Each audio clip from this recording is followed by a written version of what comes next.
Breaking news here at the bottom of the hour on SportsCenter. David Lloyd and Sage Steele. The NBA owners and players have come to a tentative agreement, and it seems as if the NBA lockout is about to come to an end. After 15 hours of negotiating, the sides hammered out a deal, and at 3 a.m. Eastern Time, Billy Hunter and David Stern came out to break the good news.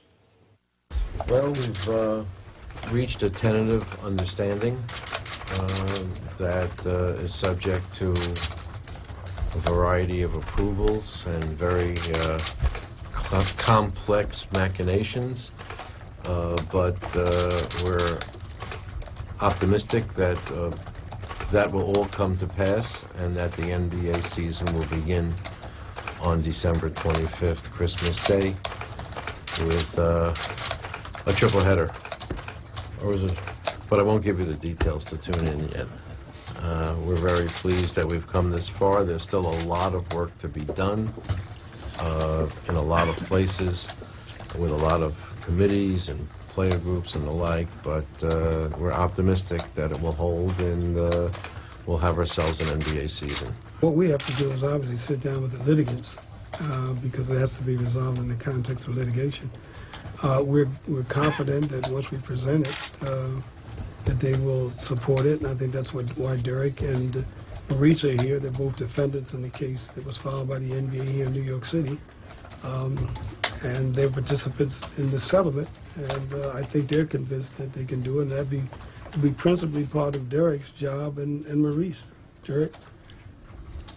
No, I think, for us, we'll stick with the understanding that we can't get into too many details about our understanding in the settlement, but I think, for myself as a representative of, a lot of our players and for Maurice as well, and the Players Association staff and everyone that's, worked hard. There's a lot of mutual respect personally and professionally, for the NBA and the men in this room, but the most important key thing here is that, our fans and the support from the people and the patience, through a large part of this process. That's who a lot of this credit goes to. The efforts that have been made have been largely with them in mind. We said before, this was not an easy agreement for anyone.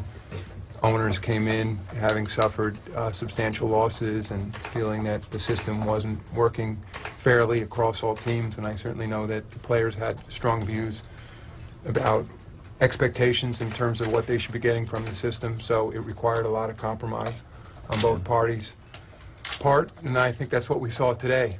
I think we saw a willingness of both sides to compromise yet a little bit more and to reach this agreement. And we look forward to opening on Christmas Day. We're excited to bringing NBA basketball back. That's most important.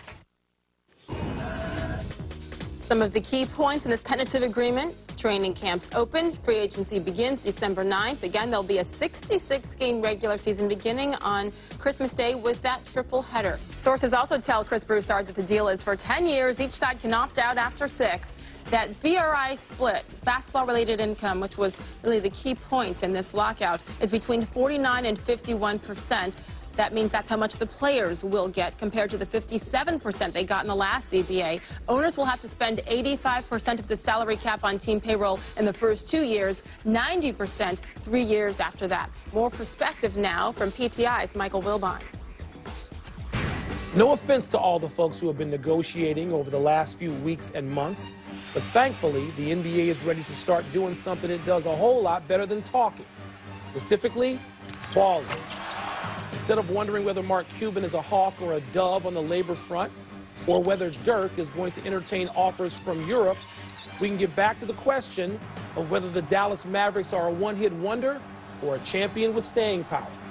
Finally, the public conversation of basketball can steer clear of mediators and BRI and get to whether LeBron James and Dwayne Wade discovered something, anything, that might lead the Heat to not 5, not 6, not 7, but 1.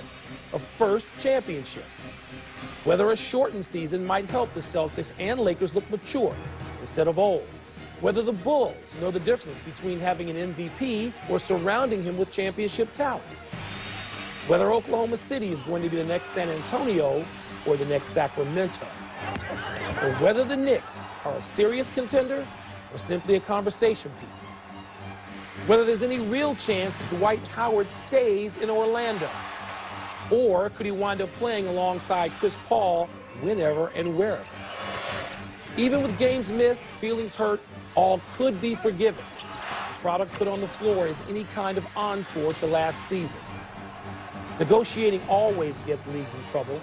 The only thing that gets them back on the road to forgiveness and then acceptance, two words that can't come soon enough: play ball.